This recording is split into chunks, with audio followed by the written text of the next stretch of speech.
Now they could have stopped in a hotel, but when you think about marching from Memphis to Jackson or Jackson to Memphis, there were no hotels.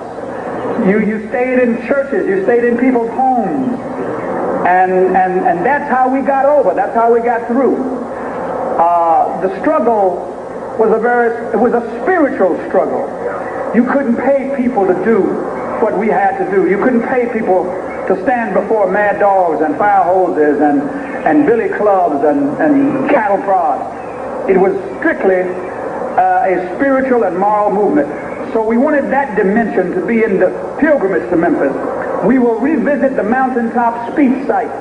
That's the Mason's Temple, where Dr. King made his last address, which he almost didn't make, because the night that we were having that rally, there were tornado warnings, and he was behind on the Poor People's Campaign. And he said, you guys go on over and have the rally. I'm going to stay at the motel and work on the Poor People's Campaign. When we got there and Dr. Abernathy walked in and Jesse Jackson walked in and I walked in and others, people started clapping because they thought Martin was behind us.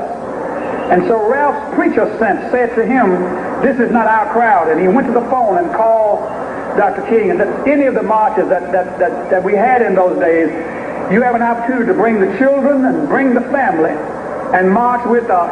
And when I finished sharing with them the last hour of Dr. King's life, a hurry, but that gave me the wonderful privilege of spending the last hour on earth. 3 preachers in a room, Abernathy, King, and Kyle.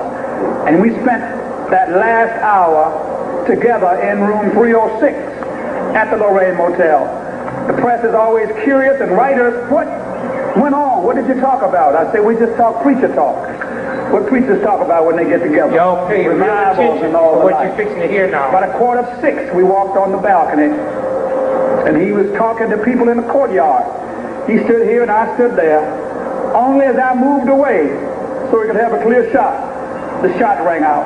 Thank you. I turned around and then knocked him back on the balcony. Listen. Oh. Wait, listen. Listen.